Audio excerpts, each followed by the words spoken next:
প্রকৃতির জগতে কিছু কিছু প্রাণী আছে যাদের আচরণ আমাদের বিস্মিত করে।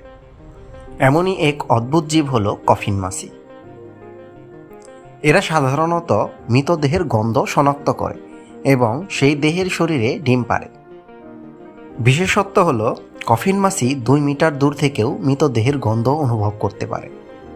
তারা গন্ধ অনুসরণ করে খুব দ্রুত মৃতদেহের কাছে পৌঁছে যায়। আশ্চর্যের ব্যাপার, এমনকি যদি দেহটি মাটি চাপা থাকে বা কাঠের কফিনের মধ্যে রাখা হয়, তাহলেও এই মাছি মাটির ফাটল, কফিনের ছোট ছিদ্র বা ফাঁক ফোকর দিয়ে ভেতরে প্রবেশ করতে পারে। কফিন মাছির জীবনচক্র খুবই দ্রুত। ডিম পাড়ার 24 ঘন্টার মধ্যেই ডিম ফুটে ছোট ছোট লার্ভা জন্ম নেয়। এই লার্ভাগুলো মৃতদেহের পচনশীল টিস্যু খেতে শুরু করে। তাদের দ্রুত বিকাশের কারণে বিজ্ঞানীরা মৃতদেহের অবস্থান নির্ণয়ে কফিন মাছের জীবনচক্র বিশ্লেষণ করে মৃত্যুর আনুমানিক সময় বের করতে পারেন। ফরেনসিক অ্যান্টোমোলজি বা মৃতদেহ নিয়ে পতঙ্গবিদ্যার গবেষণায় কফিন মাছি খুব গুরুত্বপূর্ণ ভূমিকা রাখে।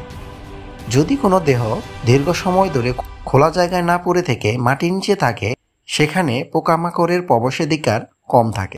কিন্তু কফিন মাছির উপস্থিতি জানায় দেহ কতদিন আগে মারা গেছে। কফিন মাছিরা অন্ধকারেও গন্ধ অনুসরণ করতে পারে। এরা বিভিন্ন ধরনের পরিবেশে টিকে থাকতে সক্ষম।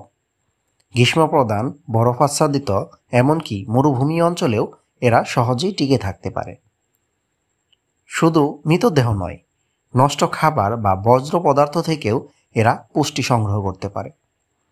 একজন বিজ্ঞানীর চোখে কফিন মাছি শুধু মাছি নয়, বরং সময়ের নীরব প্রমাণদাতা। জীবন মৃত্যুর এই বিশাল চক্রের ভেতরে ক্ষুদ্র এই প্রাণীর ভূমিকাও বিশাল। প্রকৃতি কখনো কোনো জিনিসই অপচয় করে না। মৃত্যু মানে প্রকৃতির চোখে শেষ নয়, বরং অন্য জীবের জন্য নতুন সূচনা।